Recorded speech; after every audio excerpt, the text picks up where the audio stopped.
Good morning. मैं उमा पांडे। जैसा कि आप देख रहे हैं मेरा YouTube channel sociological knowledge. Good morning बच्चों। जैसा कि मैंने पिछली कक्षा में चौथा अध्याय ख़त्म कर दिया, प्रेस्टिट्यूशन सब्जेक्ट, तो आज हम पढ़ेंगे पांचवा अध्याय, आतंकवाद।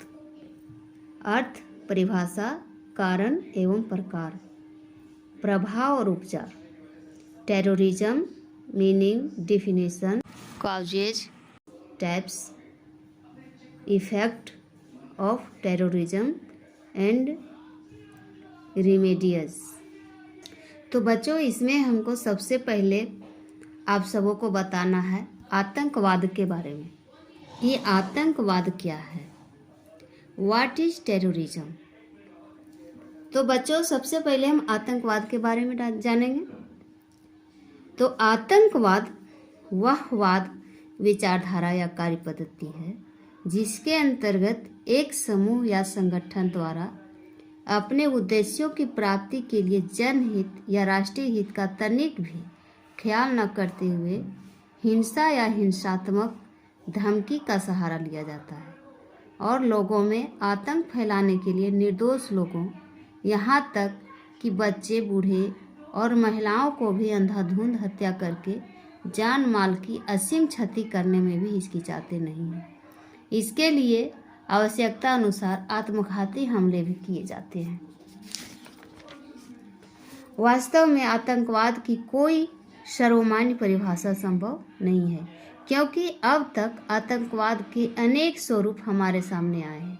फिर भी सामान्य रूप में यह कहा जा सकता है कि आतंकवाद हिंसा या हिंसा की धमकी के उपयोग द्वारा लक्ष्य प्राप्ति के लिए संघर्ष या लड़ाई की एक विधि या रणनीति है एवं अपने शिकार में भय पैदा करना इसका प्रमुख उद्देश्य है।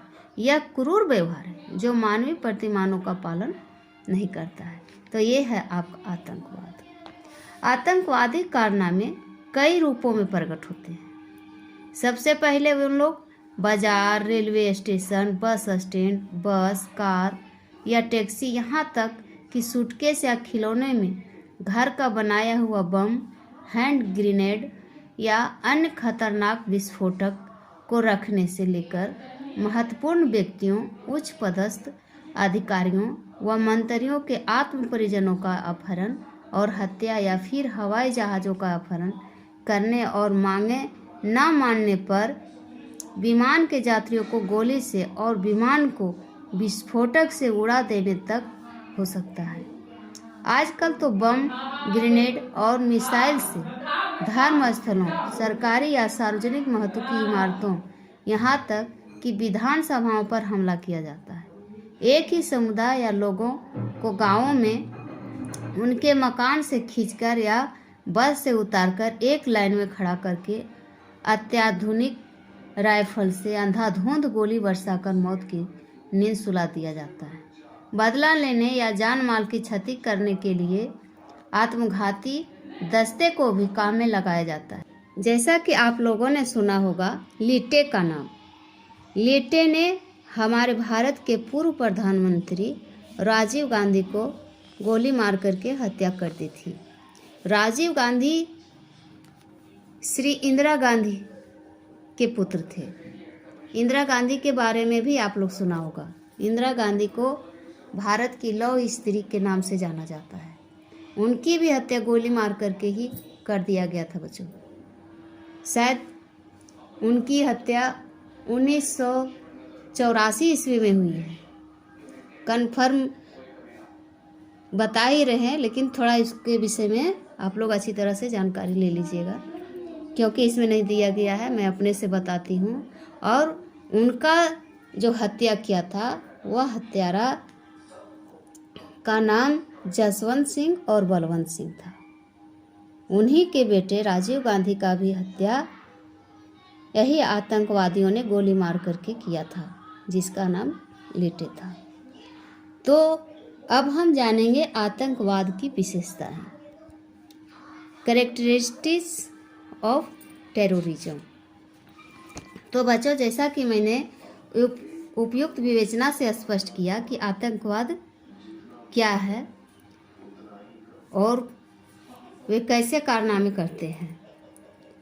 तो आतंकवाद इंसानियत या मानवता की भावनाओं के सर्वथा प्रतिकूल व विकृत विचारधारा या कार्य पद्धति है, जो कि अपने संकुचित स्वार्थों की सिद्धि के लिए हिंसा या हिंसात्मक धमकी का सहारा लेते हुए गैर कानूनी व समाज विरोधी कार्यों में लिप्त होती है और निर्दोष लोगों की हत्या और सार्वजनिक संपत्ति का अंधाधुंध विनाश करने में भी नहीं हिचकिचाती। इसी आधार पर श्री राम आहूजा ने आतंकवाद की जिन विशेषताओं का उल्लेख किया है, उन्हें कुछ तोड़ जोड़ के साथ निम्नलिखित रूप में प्रस्तुत किया जा सकता है। सबसे पहला इसका है, यह राज्य या समाज के विरुद्ध होता है। दूसरा में इसका राजनीतिक उद्देश्य होता है। यह अवैध और गैर कानूनी होता है। यह न केवल अपने तात्कालिक शत्रु को अपितु सामान्य लोगों को भी डराने और उनमें भय एवं आतंक पैदा करने की कोशिश करके उन्हें पीड़ित एवं वश में करने का कुप्रयास करता है। यह अपने कार्यों या हमलों को इतने आकस्मिक और भयंकर रूप में अंजाम देता है कि केवल जनसाधारण में ही नहीं अपितु कभी कभी सरकार में भी बेहोशी या लाचारी की भावना पैदा होती है। इनके कारनामे किसी भी रूप में तर्क संगत नहीं होते हैं। कभी कभी तो योजना दुस्साहस, बर्बरता और संहार के पैमाने के लिहाज से उसे अभूतपूर्व भी कहा जाता है।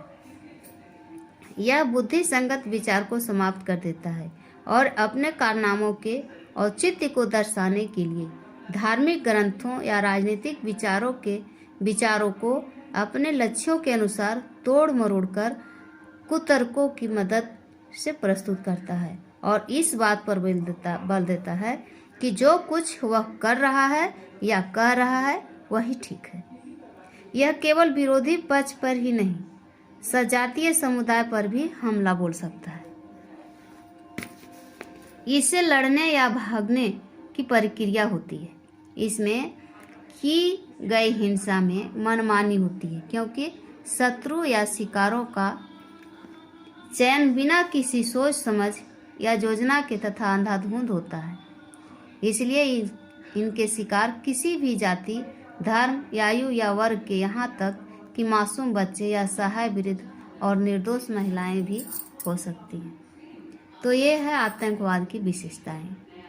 तो अब हम जानेंगे आतंकवाद के उद्देश्य, ऑब्जेक्टिव ऑफ टेररिज्म, यानी आतंकवाद के क्या उद्देश्य है, यह किस लिए करता है।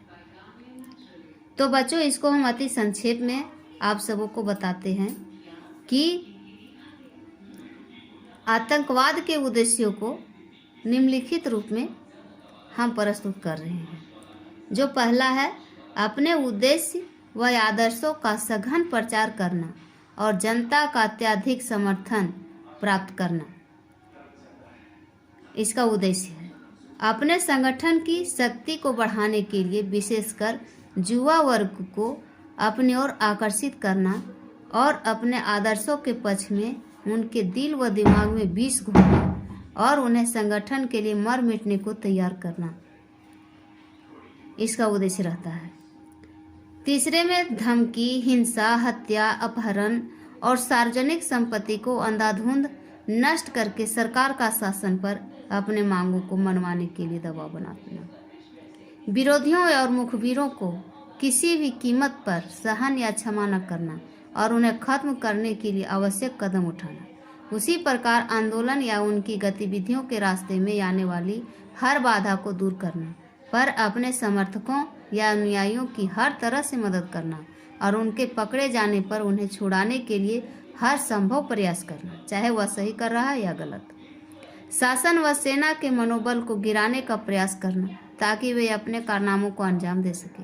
उनके मन में यह भ्रांत धारण करने का प्रयास करना कि हमसे जो टकराएगा वो चूर चूर हो जाएगा। देश की सुरक्षा, शांति व अखंडता के लिए हर संभव खतरा उत्पन्न करना ताकि देश में भय, आतंक व सुरक्षा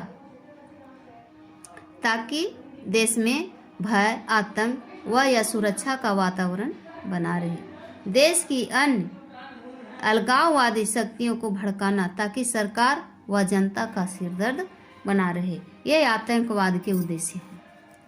तो अब हम पढ़ेंगे आतंकवाद के प्रकार। बच्चों समय कम है, आप लोग का परीक्षा आने वाला है, इसलिए मैंने थोड़ा सा जल्दी कर रही हूँ।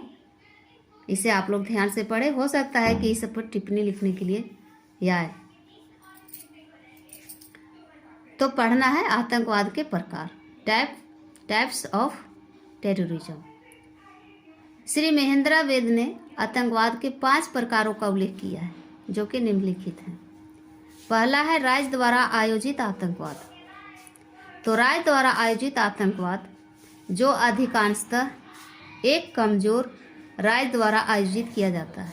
भारत सरकार का मानना है कि जम्मू कश्मीर में जिहाद या आज़ादी की लड़ाई के नाम से जो अंधाधुंध आतंकवादी हमलों का सिलसिला जारी है, वह पड़ोसी देश पाकिस्तान द्वारा ही प्रायोजित है।